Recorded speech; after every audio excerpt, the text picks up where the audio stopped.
Um rei, vou responder igual Jesus. Jesus contava uma história quando o pessoal perguntava. Um rei uma vez deu uma regra no reino dele. Ninguém pode roubar. Se alguém roubar, eu vou mandar arrancar os 2 olhos. Cara, funcionou, ninguém roubava. Você podia dormir com a porta aberta, o cara das trancas nem vendia tranca. Delegacia só quando era uma briga, assim. Até que um dia chegaram pro rei e falaram assim, majestade, nós pegamos um rapaz roubando aqui e a sua lei fala que tem que ter os 2 olhos arrancados. Ele falou, tudo bem, só que tem um problema, é o seu filho. É o príncipe. E aí? Vocês têm filhos? Tenho. Eu não tenho. O que você faria, monarca? Você é o rei. Se eu sou o rei, eu mando arrancar os olhos. E você, Igor?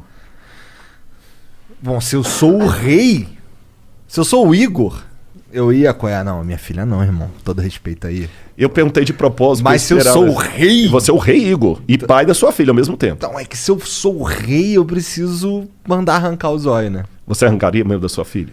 Pensa nela agora. Cara, olha, se a gente quiser entrar nessa, eu forjaria a morte, eu executaria de mentira, exilaria a minha filha pra algum lugar, porque aí eu consigo manter o rei que pune quando alguém rouba e consigo salvar a vida da minha filha, só que eu não consigo manter ela perto de mim. Uhum. E teria uma coisa também. Você nunca ia poder olhar nos olhos da sua filha e falar, você tem um pai honesto. Verdade. Ah, mas por isso eu falaria. É porque o negócio do rei, de você não... É porque é um mau exemplo. Porque aí você abre a permissão, entendeu? E aí você vai ter Se eu sou o rei, manda lá pro STF, lá no Brasil, lá. Mas nem entra nisso porque eu não quero que o Flow tenha problemas. Nem eu. Bom, mas eu também não seria um rei que ia colocar roubo com perda de olho, né? Funcionou. Ninguém roubava. Ah, mas funcionou porque é uma pena muito punitiva. Mas poderia ser uma pena não tanto punitiva que também funcionaria, talvez, né? Posso dar a solução bíblica para responder a pergunta dele? Por quê? Esse rei falou o seguinte, palavra de rei não volta atrás. E ele tinha um dilema, porque se ele mandasse arrancar os olhos do filho, o pessoal falou assim, pô, esse cara não tem misericórdia nem do filho, quanto mais da gente. É uma mensagem bem forte. Bem forte. Se ele poupasse o filho, o pessoal também fala assim, pô, se fosse o filho da faxineira, sabe o que ele fez? Ele falou o seguinte, como rei eu não posso voltar a palavra atrás. Mas como pai que ama, eu não tenho filho, tá, monarca? O Igor vai entender, o Igor tem mais autoridade para falar isso, que ele tem uma filha, eu não tenho. Tem 2. Tem 2. Como pai, eu também não posso negar a salvação para o meu filho que errou, mas está arrependido. São 2 olhos que a lei quer, são 2 olhos que a lei terá. Podem arrancar os meus olhos e deixa o meu filho. Quando o mal surgiu no universo, o mal existia... Tem um lance em filosofia que eu não quero...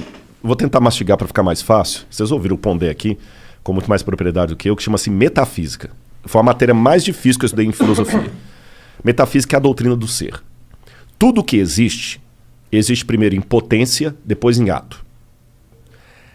Eu não tenho filho, nem o monarca. Nossos filhos existem em potência. As suas filhas existem em ato. É potência mesmo, né, monarca? Não tem ninguém... É potência. É potência, mas pode ficar tranquilo. Não tem nenhuma certidão para ser reclamado, não. Nenhum DNA, não, brincadeira. Então, os nossos filhos aqui existem em potência, porque eu posso ser pai, ele também pode. As suas não existem em potência, elas existem em ato, que elas já existem. A minha filha não tem como ser estuprada, como ganhar um prêmio, como passar no vestibular, como pagar um seguro de saúde para ela. As suas têm, para ganhar tanto coisas boas quanto ruins.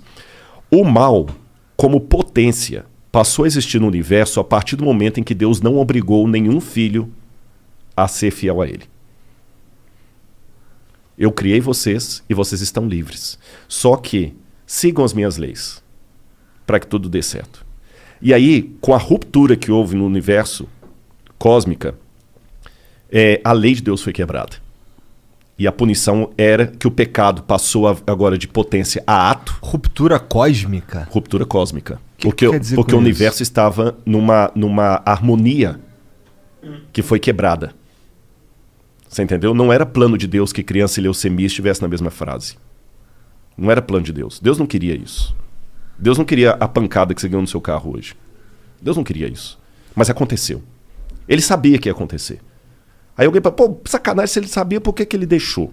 Aí que vem o Lúcifer, o vulgo Lúcifer, né? Que é Lutíferos, que é um nome que vem do latim, que não está na Bíblia, como eu falei. Mas vamos chamar de Lúcifer assim mesmo. Vem o Lúcifer, que faz toda a rebelião e tudo. E a sentença agora é a morte. Aí a segunda pessoa da divindade, que é Jesus, fala assim, tudo bem. São 2 olhos que a lei quer, a lei está exigindo a morte, eu vou morrer no lugar da humanidade. Então, na crença bíblica tradicional, o fato de Cristo morrer na cruz do Calvário, que não foi apenas um carinha que rebelou contra Roma, ele morreu a morte redentora. Por isso a gente chama de Cristo Redentor. Ele morreu no lugar do pecador. Ele que não era pecador morreu. Por isso que no Antigo Testamento sacrificava um cordeiro inocente para representar o Cristo.